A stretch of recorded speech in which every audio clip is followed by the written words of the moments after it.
नमस्कार, मैं आपके साथ भारती वर्मा। आप देख रहे हैं लाइव भारत 36 न्यूज। मध्य प्रदेश सिंगरौली में युवती से दुष्कर्म के बाद हत्या। हरदी बाजार में आरोपियों को फांसी की सजा की मांग करते हुए चक्का जाम। जिला कोरबा हरदी बाजार थाना अंतर्गत ग्राम पंचायत रलिया निवासी पुष्पांजलि महंत भोपाल में रहकर पढ़ाई कर रही थी। 3 दिन पहले सिंगरौली में उसके साथ दुष्कर्म हुआ, फिर हत्या करके फेंक दिया गया। आज हरदी बाजार में पुष्पांजलि महंत के लिए प्रशासन से न्याय की मांग करते हुए चक्का जाम किया गया, जिसमें हल्दी बाजार थाना प्रभारी की समझाइश इसके बाद हड़ताल खत्म किया गया। त्वरित कार्यवाही करने के आश्वासन के बाद हड़ताल स्थगित किया गया। परिजनों का रो रो कर बुरा हाल है। उसे दरिंदों को फांसी की सजा हो और आसपास के ग्रामीण वाले बोल रहे हैं कि कड़ी से कड़ी सजा हो। लाइव भारत 36 न्यूज में मोहन चौहान की रिपोर्ट। और उनकी बहन भी अभी पुष्पांजलि की जो बहन है वो भी यहीं पे है, उनसे भी बात करते हैं। तो आप बताएं गुड़िया कि कैसे क्या हुआ। सर, मेरा नाम दीपांजलि है और मेरी छोटी बहन का नाम पुष्पांजलि है। वो भोपाल में बीटेक करती थी, सेकंड ईयर में थी। उसका अभी 15-16 तारीख को एग्जाम खत्म हुआ था। तो एग्जाम के बाद जो छुट्टियां मिलती है, वो छुट्टियां बिताने के लिए वो घर आना चाहती थी। तो उसको भोपाल से छत्तीसगढ़ जाने में बहुत तकलीफ होती थी। तो वो सोची कि सिंगरौली से मैं चलती हूँ, मैं दीदी के साथ चले जाऊँ। और मैं संडे को उसके साथ जाने वाली थी मम्मी से मिलने आने के लिए। हम दोनों का प्लानिंग था कि वो सिंगरौली आए, हम दोनों साथ में मम्मी के पास जाएंगे मिलने के लिए। तो सर, शनिवार को जब सुबह वो 5 बजे आई, तो सर सब चीज तो सही था। हम दोनों ने हम लोग को जो भी पेंडिंग काम वगैरह हम लोग सब वो किए। उसके बाद सर मैं मेडिकल कराने के लिए बनारस चली गई थी, दवाई कराने के लिए। और उसके बाद मैंने अपनी बहन से पूछा, तुम ठीक से रहना, ऐसे वैसे करके मैं बोल के गई थी। तो वो बोली ठीक है, कोई दिक्कत नहीं होगा दीदी, कुछ दिक्कत होगा तो मैं अपनी दोस्त के यहाँ चले जाऊंगी। उसके वहाँ पे दोस्त भी हैं, सारी स्कूलमेट वहीं पे। मैं बोला ठीक है, अगर कुछ भी दिक्कत हो या फिर नहीं भी, अगर मैं आने में लेट होती तो अपने दोस्त के यहाँ तुम चले जाना। बोली ओके दीदी। उसके बाद सर मैंने उसको करीबन 2 से 3 बजे के बीच कॉल किया, ये पूछने के लिए तुम ठीक होगी नहीं, खाना पीना खाए। तो उससे मेरी बात हुई थी, करीबन 5 मिनट हुई थी।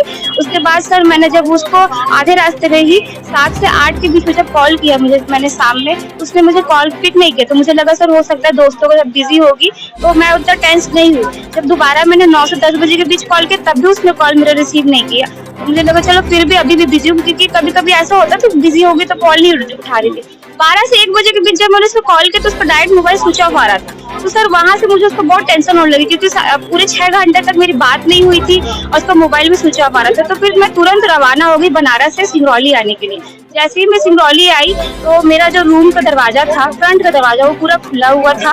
धीरे धीरे मैं जब आगे बढ़ी तो मेरे सबसे लास्ट वाले रूम में मैंने देखा कि मेरी बहन को किसी ने बहुत बेरहमी से मारा हुआ। उसको पूरे हाथ पैर में चोट लगे हुए थे, नाक से ब्लड बह रहा था। उसके जहाँ पे वो बैठी हुई थी वहाँ साइड में पूरा ब्लड के धब्बे गिरे हुए थे। और उसको किसी ने, मेरी बहन को फांसी से लटका दिया था, बहुत बेरहमी से मारा था। उसके आंखों में चोट था, उसके आंखों में आंसू था।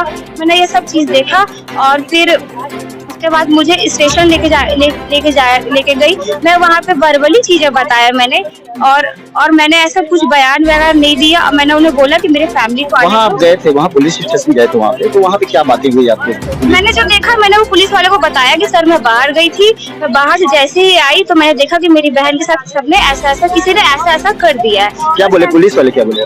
वो बोले ठीक है मैं जाके देखता हूँ। फिर वो जाके देखे है कि नहीं देखे मुझे आइडिया नहीं है। मैं पुलिस स्टेशन में बैठ के अपनी मम्मी और अपनी बहन का रात भर वेट करती रही। मेरी मम्मी और मेरी बहन जब आई है तब मैं अपनी बहन को दोबारा देखने गई। मैं पहली बार अपनी बहन को तो पहली बार देखी, दोबारा देखने अपनी मम्मी और अपनी बहन के साथ गई थी। और उस समय जब अपनी बहन को मैं देखने गई तो पुलिस वालों ने हम लोगों को बहुत मारा पीटा और फोटोग्राफी वगैरह कुछ नहीं करवा रहे थे। वो लोग हम लोग को बोले सर हम लोग को फोटोग्राफी चाहिए हर एंगल में, इसको क्या हुआ है, कैसे हुआ है। तो बोलते तुम्हारे पास फोन है तो अपने फोन से फोटो खींच लो, हम लोग की तरफ से कुछ प्रोवाइड नहीं है। क्या कहीं ये डाउट होता है आपके ऊपर, आपको किसी के ऊपर में डाउट होता है कि पुलिस का मिलीभगत है, किसी को सपोर्ट कर रहा है, ऐसा कुछ किसी के ऊपर में डाउट होता है? सर मुझे लग रहा है कि जिसने भी ऐसा किया है ना, वो मैं भी लग रहा है कि वो मध्य प्रदेश का ही है और मध्य प्रदेश की पुलिस शासन उसको बचाने में लगी है और मेरी बहन को फंसाने में लगी है। शक है आपको किसी के? नहीं सर, मुझे किसी पे शक तो नहीं है, बट अगर किसी ने भी जो भी किया है ये सब चीज, तो अगर पुलिस वाले को हो सकती है भनक पड़ गई है, पता चल गया कहीं से, तो वो उसको बचाने में पूरी हाथ लगा रहे हैं। और मेरी बहन के डेड बॉडी को उन लोगों ने, मेरी मम्मी और मेरी दीदी के आने के बाद, मेरी दीदी और मेरे मम्मी के साथ बदतमीजी किया गया, मेरा हाथ मरोड़ा गया, मेरी दीदी के अंगों को टच किया गया है और हम लोगों को बहुत मारा पीटा गया था पुलिस प्रशासन के द्वारा। पुलिस और ना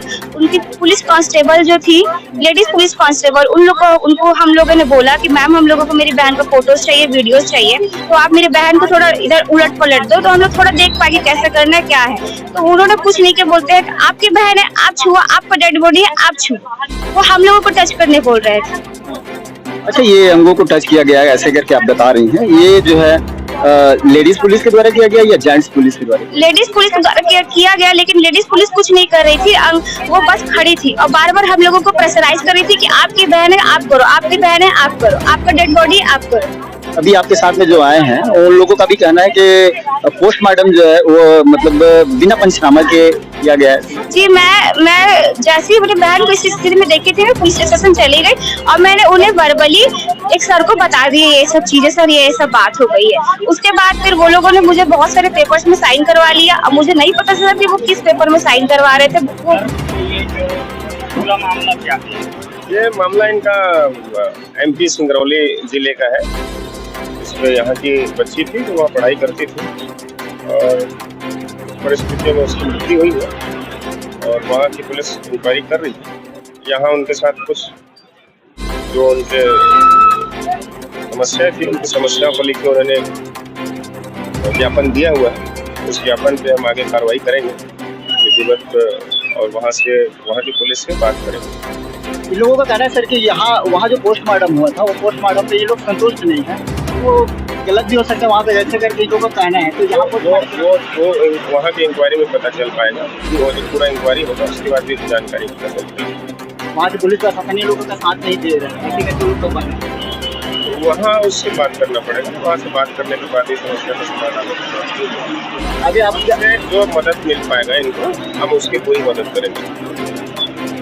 यहाँ जो मदद हम कर सकते हैं हमारे द्वारा पूरा मदद इनको और इनके परिवार का पूरा किया जाएगा। क्या संतुष्टि रखेंगे? कब तक की कार्रवाई हो सकती है? कार्रवाई का कोई निश्चित समय सीमा तो होता नहीं, उस पे आगे की कार्रवाई क्या हो रही है उसके बाद भी। मेरी बेटी नहीं गई, मेरी बेटी को सिर्फ इंसाफ चाहिए। उसके पूरे शरीर में चोट का निशान है और मैं चाहती हूँ छठीवा शासन मेरी बेटी का इंसाफ दिलाए। सिर्फ मेरी बेटी को इंसाफ दिया। मैं कुछ नहीं कर सकती, मेरी बेटी चली गई, मेरा अपना बच्चा ही खो दिया मैंने। मेरी बेटी को इंसाफ मिले, बस मेरी बेटी को इंसाफ मिले, मेरा अपना बच्चा। अभी आप देख सकते हो जो बच्ची जो खत्म हुई है उनकी मम्मी है और इंसाफ की ही गुहार लगा रहे हैं यहाँ के प्रशासन से।